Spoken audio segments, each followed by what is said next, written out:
Hi, this is Paula Gloria. I'm your hostess for The Whole Tooth. On this show, we talk about the tooth, the whole tooth, and nothing but the tooth. But for those of you who've been watching the show, you realize that that involves everything in the body, because holistic dentistry shows that the health of our teeth is related to different parts in our body. Periodontal disease oftentimes can be an indication of heart problems. So if a person goes to a good holistic dentist with a dental problem, oftentimes they can go away not only having fixed their teeth, but perhaps with a better nutritional program that can address other problems in the body for which the teeth were signals. Now, one of my most favorite topics is why some people are able to handle mercury and some people are not. And in this discovery, in this search to find out why some people had stronger immune systems than others, I eventually came into contact with the people in New York of HEAL. HEAL means Health, Education, AIDS Liaison. And I learned some really amazing things about HIV and AIDS. Their claim is that HIV is a harmless passenger virus, and that has never been isolated, has never been shown to be sexually transmitted. And this organization started off as a macrobiotic bereavement center, and they started to notice from their clinical experience observations certain discrepancies about the virus theory. It's my great pleasure today to be at the Osho ashram, or Osho Meditation Resort with Dr. Andrews. Now, in this community is known for many years for having followed, I guess you'd say, a rather radical teacher, or some people you could call say him radical. Yeah. And he was talking about looking beyond the status quo or social conditioning. And it seems as though much of the problem that's going on with AIDS today is a huge misunderstanding and a lot of prejudice against lifestyle and so on. So what I find very interesting when I talked to you a few days ago was that here's a community known for, I guess you'd say, sexual exploration. I know you wouldn't call it promiscuity. And yet in a sexually active community like this, you have not discovered one case of AIDS. What do you attribute this to? Well, I think the most important thing is approaching the whole subject from an understanding which came very clearly in 1984. That was before there was any testing. No one had any idea what the cause of AIDS might be, and there were lots of hypotheses. And actually, I got a message saying, would I please just write down what was known about AIDS at the time? And I remember how little it really was. Nobody knew whether it was drugs, whether it could be a virus, whether it could be, I forget all the different hypotheses. You were here in 1984. No, this was in the United States. Oh, you were in the U.S. then? Yeah. And then... Had you seen any cases of AIDS? Yes, there People were. fading away and... Yes, there were. I mean, AIDS was a very much talked about disease. It was at that time diagnosed presumptively tumors, mainly the lesions, association with the gay community. Right. And there were cases in the commune then that were presumed to be AIDS. The commune, is that in Oregon? Yes. I see. Okay. And suddenly, I wrote a very I look back on a very sort of boring, conventional account of what I had been able to discover from the limited amount of information that was really known at the time. And suddenly, Osho came out with a very different view. He said, this is not just another disease. So that was the first thing. It wasn't that this is something that's comparable, like a bug or something that's comparable to another. It's not like tuberculosis. It's not in a way, a simple bug versus man phenomena. And his view was this was going to be an incredible global pandemic, that it was in some way the connection between sex and death that this disease reflected, demonstrated, if you like, an AIDS-shaped hole in the psyche of a humanity which is dominated by life-negative belief systems, mainly or almost predominantly sourced in the different religions. Mm-hmm. So well, there's no question we have a sexually dysfunctional society. Clear, and I mean, you know, lack of honesty in marriage. And yeah. I've interviewed prostitutes in, you know, brothels, and Yes. nobody's happy. Yes. Well, not Perhaps, nobody. Not nobody. No, but I mean, understand. There's a No, lot I of understand. unhappiness. Perhaps one should just say a little word about that, because it's interesting. Osho's view of sex is rather unusual in that, for him, it's on the one hand a very kind of ordinary mammalian function. Right. He makes jokes about how, well, he will say that an intelligent human being who is allowed to explore sexuality normally will simply drop it in a normal part of their maturity. And then he'll joke and say, I mean, for how long can you go on doing push-ups?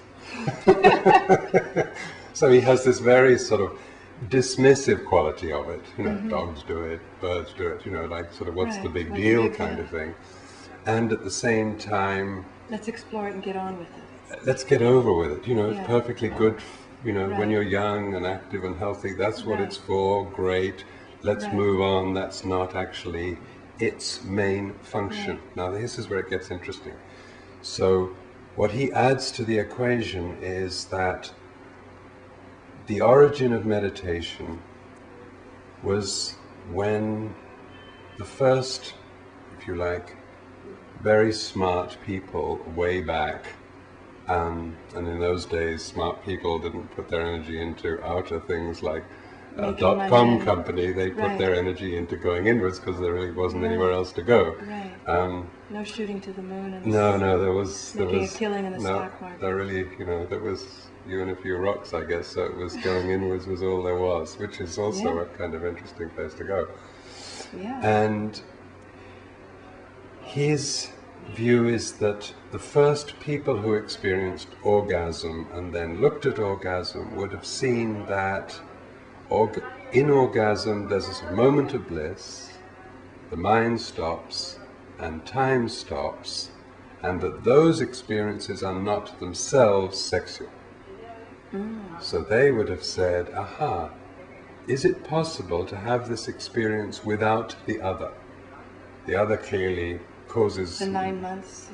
Well, Making I it mean, easy. well, even just the dependency on the other individual. I see. So was this an experience that could be separated from sexuality all the time, and in that search became meditation? Because you have the high point without all the push-ups. Right, without all the difficulties that are inherent in that process, yes? So out of that, the whole process of learning to stop the mind, discovering that time stops when the mind stops, and discovering the blissful process that accrues from that was the whole origin of meditation. So for Osho, the real value of sex, procreation, if you like, is a sort of biological byproduct, but the real essential value of sex is that it's a doorway that everybody has an opportunity of experiencing a little crack to the beyond. And it is through that crack that people can then get a glimpse of, maybe there is a different way of being, maybe there is a different way of living one's life, maybe there's a different reality from just simply blah, blah, blah, blah, blah in the brain all the time. Right. So for him it has a very, very important function, quite separate from all the push-ups, which he would be happy for everyone to get over with and be done with. Right. So when asked, people would say, because he would have no condemnation of sex, if someone's to blame for sex, then you blame God. I mean, it's all his arrangement, what he... Yeah, right. And so when he was not condemning of it, which is the traditional role of people who are ethical or kind of religious or kind of, teaching and all those sort of serious words which he would have abhorred, they're all meant to be, giving good lessons which mainly say no. Mm-hmm. And his good lesson was mainly saying yes. And get it all over with it. Yeah. So that was what infuriated many, many people, of course, especially, say, in a country like India, where there's an enormous amount of lip service paid to wonderful ancient values, which are very rarely held to. But there's well, I mean, you have arranged marriages. Sure, So no, I mean... sometimes people don't even meet each other. You could expect a certain amount of discontent. I mean, it's a very repressive country, sexually. Yeah. So that infuriated many, many people, and that infuriation began when he actually gave a series of talks called From Sex to Superconsciousness, which has got nothing to do with sex at all, but still remains a bestseller in this country, even though it doesn't mention even though it. the topic's superconscious. But that title really threw the fat in the fire. But that title probably worked because it is a repressed society, even in the West. Even in the West, there's, we have it in advertising and in the movies, and yet the honesty in relationships and so on. Well, it's the most powerful force. It is the creative force. I mean, everybody comes out of sex. We're all born out of sex. It's the most powerful force there is. So if you spend your whole life pretending it doesn't exist, or trying to control it, or dominate it, then it's not repressible. That's what his main point is. You cannot repress it. It's not even an option. It just comes out everywhere else. Right. So when people would say, so you're the sex guru, he would say, actually it's the Pope that's the sex guru, because by his repressive teaching, he ensures that sexuality dominates everything. Whereas if you were simply ordinary about it, it's a perfectly natural biological function, then so big deal, you wouldn't have to have sex in every single show, advertisement. Everything wouldn't be dominated by sex. It's only dominated by sex as a reaction to repression. So in other words, if it can't be controlled and it's going to come out, just everywhere, is this why he was saying AIDS in 1984? You said he was making a statement that this is different, a different disease because of its association with sex? I think that I think it was because of the way it presented. This is my guess, is that because of the way it presented, he put that together with, if you like, a kind of Martian's eye view of planet Earth, where you have this strange phenomena whereby every human being goes in order to go from this size, when they're kind of happily sort of autosexual and not very guilty and not very anything, to be accepted as a normal civilized member of society, the price you pay for that is to actually internalize a war against your own nature. So you've got to say no to your own sexuality. That's the price of admission to the normal society. To civilization. Yes. To be civilized. So that when that's constantly reinforced by every religious view, all these ethical views, Just the say whole no. just say no world, he tells little stories about the little kid who says, I thought my name was Don't, because of the endless don't do that. Exactly. Yeah. With that amount of psychological disturbance, creating essentially a schizophrenic humanity, which is at root anti-life.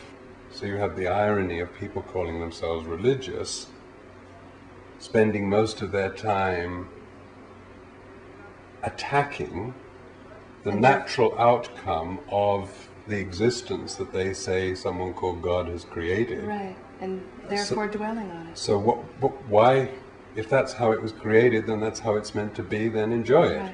Right. If that's not how it's meant to be, why was it created that way? So that no one ever kind of confronts that. So they end in this sort of schizophrenic, yes, well, this is the good bit and that's the naughty bit. Yeah. And in the process, the culmination of that amount of anti-life attitudes creates a self-destructive humanity where sex is the sort of pivot of the no is sex. The greatest fear of people who like things to be controlled is that sex is the least controllable thing, so that attracts the most controlling energy. And it's also critical to understand that the religion game understood very early on that in order to enslave someone, the easiest way is to make them guilty. So you'll find that all these so-called religions, they all have a different list, but they all have a list of these terrible things you mustn't do, and they always include things that you can't not do. Right. That's the trick. I see. Right? So it's not things that are, So he felt that that AIDS, because of this association with sexuality, was going to become very dangerous. Yes. And he condoned the use of condoms before others? Yes, I mean, he was, I would guess, probably the first public figure anywhere in the world to say, this is incredibly dangerous, it's a sexually related disease, the only solution is going to be the use of condoms. And as soon as I think the first tests became available early '85, and I think mid '85, then the other tests were... How many? First test? The other tests, I think the commercial test became available in mid '85.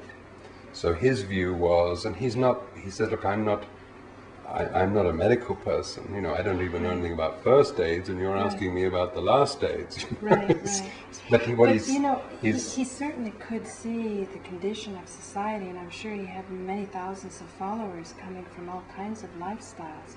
What I noticed about this community is it's not promiscuous, and it seems as though people really have got their head on very straight about priorities in life. In other words, if you have a community where people are having 20 sex partners a night, this orgasmic experience that gets you out of time can also become addictive. And if you don't have a path of meditation or a balance, you can see how taking a lot of recreational drugs to keep up with a very fast-track sex activity could come about. And that's what's causing the breakdown in the immune system and these horrible symptoms of AIDS. But with all due respect to your guru, he was wrong. Condoms, even if they could stop HIV, even if HIV was able to be isolated, even if it was sexually transmitted, it's so tiny, it's like trying to hold back dust with a tennis racket. No, I know the physical aspects of that. I mean, I think... Unless this community is superhuman people. No, let me just... Firstly, Osho's not a guru. Secondly, he's not a teacher. And he doesn't have followers. We're not in the sheep and shepherd business here at all. Right? Let me just make that really clear. When he sees something, he'll express what he sees as clearly as he can. Now, as I said, he's not saying I'm a doctor, I'm not a scientist, I'm just telling you what I see. Right. Now, whatever the truth of the matter is, and I've never seen an AIDS virus in my life, I have certainly never seen an AIDS virus hop from one person to another. But you've never even seen it in the community, even But hang on, let me just finish. So I don't know anything about it. I can read what various opinions are on various aspects of it. But what he's saying is that here's what I see, and this is what I propose would be a way of avoiding AIDS. Okay? Now, here we are 16, 17 years later, when the whole world was supposed to be gone practically. well, the predictions, not him. You know, I mean, I Center for think Disease Control was saying it. I think that that's a variable factor. I mean, I don't think anyone can kind of say this or that about how many people are going to get it at a particular time. Oh, they were. The predictions. No, I understand were that, and I would suspect from Osho's point of view, he will use whatever he needs to get people's attention. Right. Right. So here you have 16 years later, and we've yet to see one person who followed the suggestions he gave at that time go from negative to positive tests. Now you may say, well, that doesn't say anything. Right. But in our experience, that has correlated exactly, and that doesn't mean that's the truth, but it has correlated exactly with the absence of anyone who one could possibly think had AIDS. Mm-hmm. So I don't know the details. All I know is here's someone who says, hey, watch out, this train's coming in sideways. I suggest you do this, this, and this, and take care. Right. So here you are, this many years later, having taken that care, and we don't have people who you could diagnose as being AIDS with or without an AIDS test, and we don't have anybody who's AIDS positive either. So one could you'd have to draw your own conclusions. Yeah, you could have certain results for different reasons too. I mean, 16 years later, you come to a community who is known for, you know, sexual expression. And other communities where there's a lot of sexual expression, some gay communities, but there's also a lot of drug taking, recreational drug taking, to support that does show a lot of symptoms of people really suffering. You look around here, everybody looks very healthy. Mm. And, you know, perhaps it's the fundamental ideologies that, you know, Osho was not the guru of sex. He was a guru of saying, look at how things are, and get beyond push-ups. Mm-hmm. I mean, would that perhaps be something? I mean, or there's less guilt here? I mean, people are healthy. Well, let's go through those various points. I mean, firstly, I've never actually felt this to be a more promiscuous environment than... You don't think there's more sexual exploration here than anywhere else? Oh, really? No, I mean... Because there's tantric workshops and... But you see, it's about awareness. Yeah. That's the key. I mean, people may come, and in this society it's not surprising. Lots and lots of people living in this world have real problems around sexuality, have really problems about relating, so it's not surprising that people want to actually look at what it is that's disturbing their life. And they're in a supportive community. Right? Sure, but it's I don't think that's about promiscuity. I think all that Osho did was to actually take the guilt aspect out of it. Right.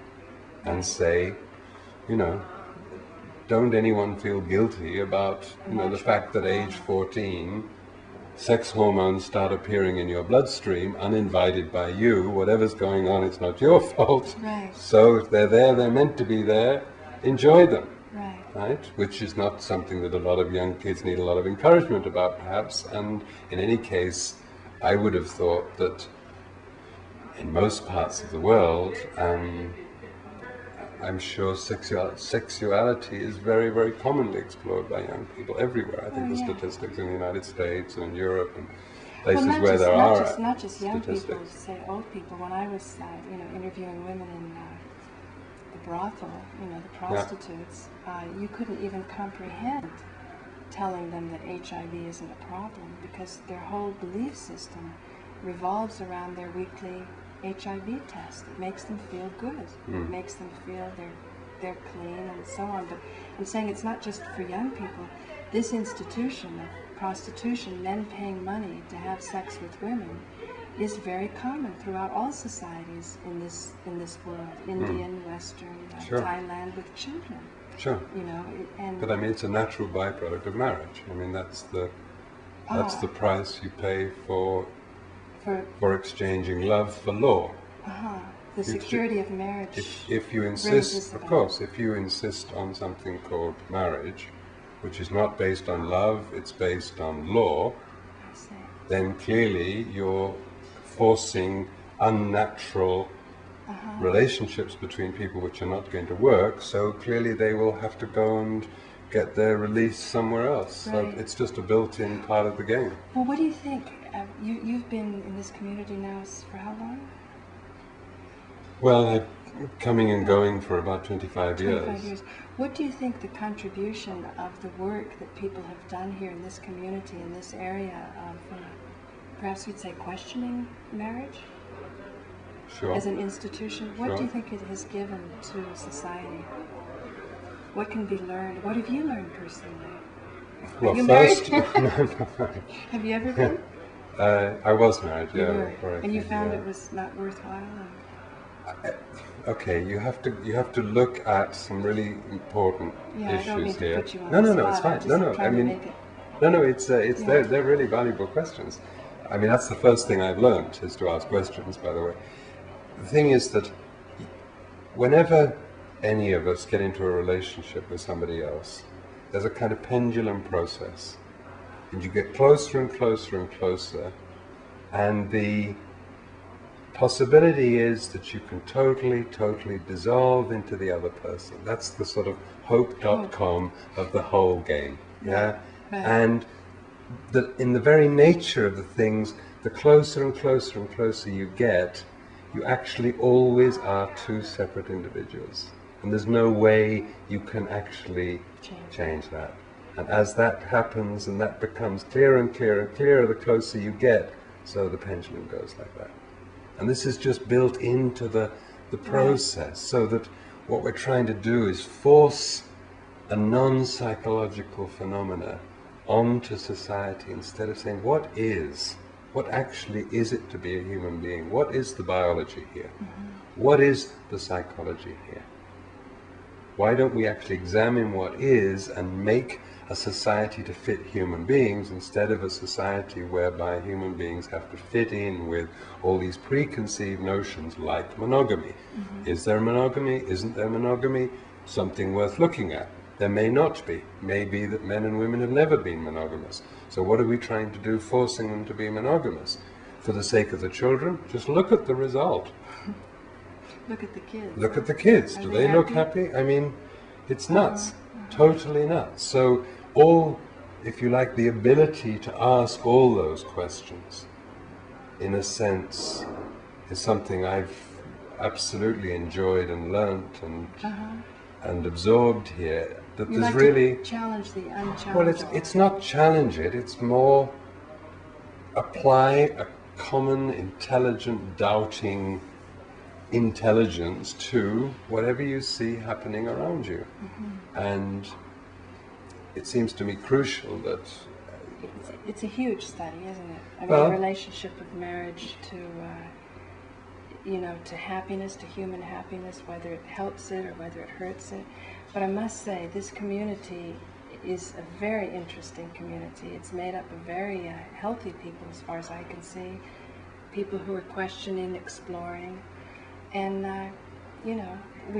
perhaps at another time we can talk more, but we're having to wrap it up now. okay. And this is Paula Glory. I've been talking to Dr. Andrews here at the Osho Meditation Resort about the whole topic of AIDS, what really causes it. And I think this half hour has showed us that perhaps marriage might be a culprit and not HIV. But do stay tuned for future shows, and thank you for joining us. I didn't mean to cut it off.